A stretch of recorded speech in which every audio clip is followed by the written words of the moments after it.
सन हरि रउआ सजन जी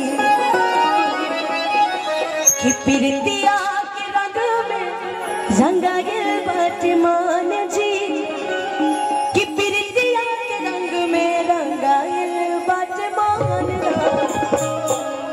कि बानी अनमोल ए सजन जी श्रृंगार बन के आ गए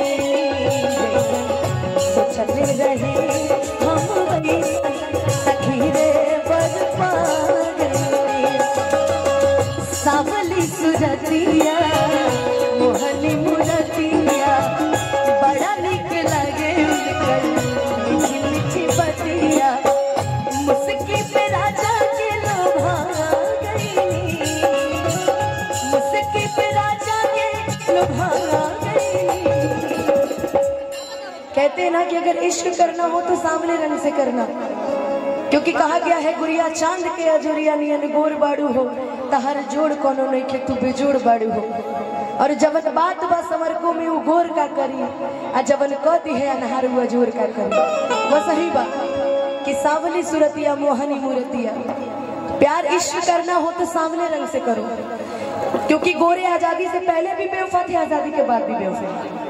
सही बात है ना जी है कि सांवली सूरतिया मोहनी मूर्तिया बड़ा निक लागे मीठी मीठी बतिया मुस्की पे राजा के लोभा गई मुस्की पे राजा के लोभा गई जैसन चले रहे हम वैसन सखी रे बड़ पा गई जैसन चले रहे हम वैसन सखी रे बड़ पा गई।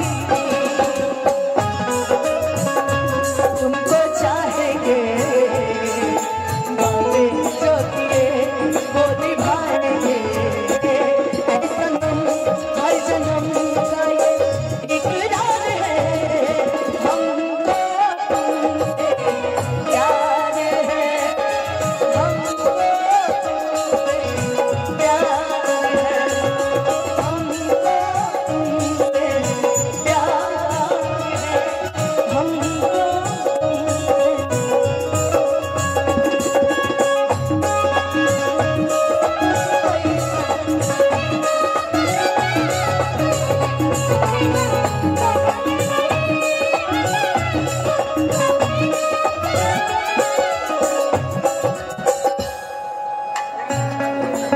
राकेश जी, अच्छा सब पैक्स अध्यक्ष लोग बैठा है ना जी, ठीक सब अध्यक्ष लोग एक साथ। अच्छा फूफा जी बैठे, सब बैठे हुए क्या होगा अगल बगल है।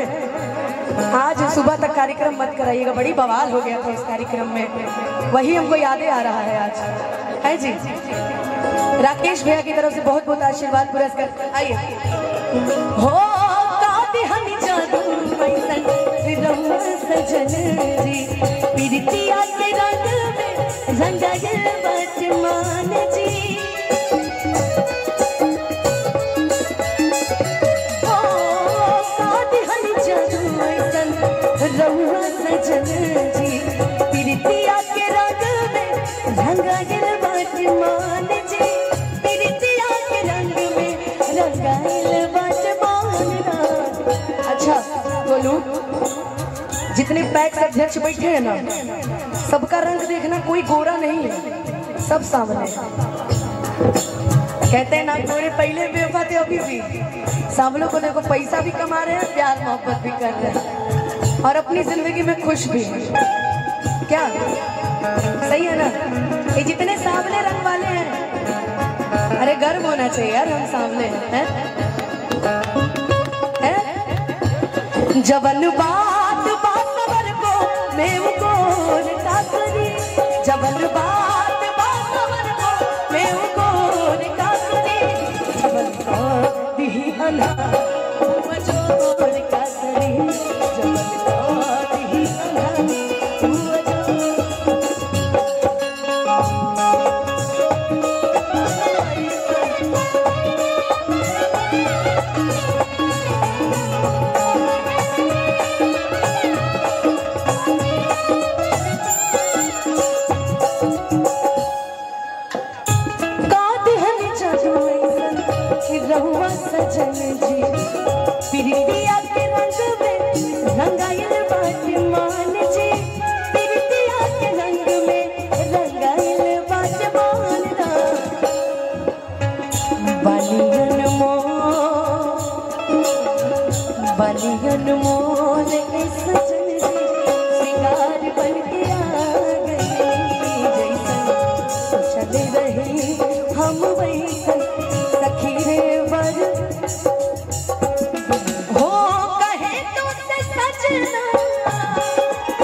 पगलिए जाऊं तोहरी बनैया पग पगलिए जाऊं तोहरी मगन अपने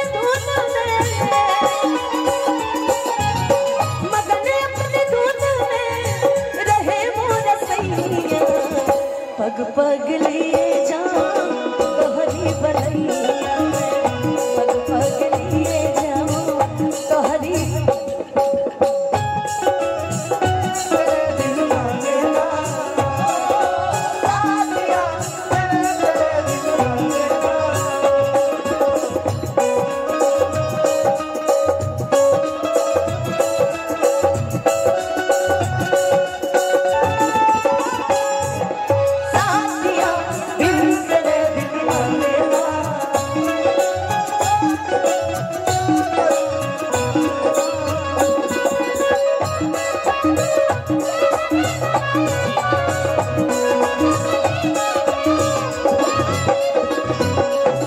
अच्छा, जब किसी को दुल्हा सुंदर मिल जाता है, कभी कभी बहुत सुंदर लड़की को बहुत ठीक ठाक लगता है, लेकिन कभी कभी अच्छा एक मिनट इंग्लिश पूछते हैं, शादी हुआ है आपका?